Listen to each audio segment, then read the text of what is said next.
उत्तर प्रदेश के प्रयागराज में आयोजित महाकुंभ सुर्खियों में छाया हुआ है। आस्था के इस पर्व में देश के कोने कोने से श्रद्धालु शामिल होने के लिए आए हुए हैं। विदेशों में भी इसकी गूंज सुनाई दे रही है।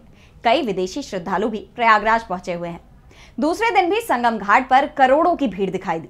तो दूसरे दिन महाकुंभ का कैसा रहा आयोजन और कैसे भक्ति में डूबे लोग, देखिए इस रिपोर्ट में। महाकुंभ के दूसरे दिन भी प्रयागराज में श्रद्धालुओं का तांता लगा रहा। देश भर में आज मकर संक्रांति की धूम है और इस खास मौके पर प्रयागराज के संगम तट पर महाकुंभ का अमृत स्नान रहा।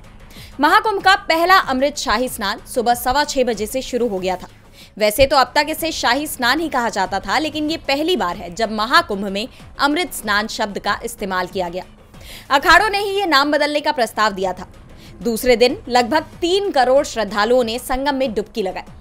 कुल 13 अखाड़ों में हर अखाड़े के स्नान के लिए 40-40 मिनट का समय तय किया गया था। अभय चेतन फलाहारी उर्फ मौनी महाराज दंडवत परिक्रमा करते हुए संगम पहुंचे और स्नान किया। वहीं कथावाचक जया किशोरी भी पहली बार कुंभ में स्नान के लिए पहुंची थी।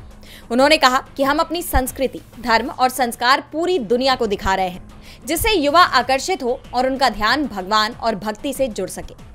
इस दौरान श्रद्धालुओं पर हेलीकॉप्टर से लगातार फूल बरसाए जा रहे हैं। हाथों में तलवार, त्रिशूल और डमरू लिए सन्यासी, पूरे शरीर पर भभूत, घोड़े और रथ की सवारी, हर हर महादेव का उद्घोष। ये नजारा था संगम के घाटों का। लेकिन अब जब स्नान हो चुका है तो श्रद्धालु वापस अपने आशियाने की तरफ रवाना हो रहे हैं। ऐसे में रेलवे स्टेशन और बस स्टैंड पर भारी भीड़ हो गई है। प्रयागराज रेलवे स्टेशन पर तो पैर रखने की जगह नहीं है। भीड़ पर काबू पाने के लिए और कोई अप्रिय घटना से बचने के लिए लोगों को हॉल में ही रोक लिया जा रहा है और आने वाली ट्रेन के हिसाब से ही टुकड़ों में प्लेटफॉर्म पर भेजा जा रहा है, जिससे ज्यादा भीड़ न बढ़ने पाए। दोपहर से ही ये व्यवस्था की गई है। पूरी संगम नगरी सीसीटीवी सर्विलांस पर है और घाट 7 लेयर की सुरक्षा घेरों से घिरे हुए हैं। अगले 1.5 महीने तक प्रयागराज पर सिर्फ देश ही नहीं बल्कि पूरी दुनिया की नजर रहेगी।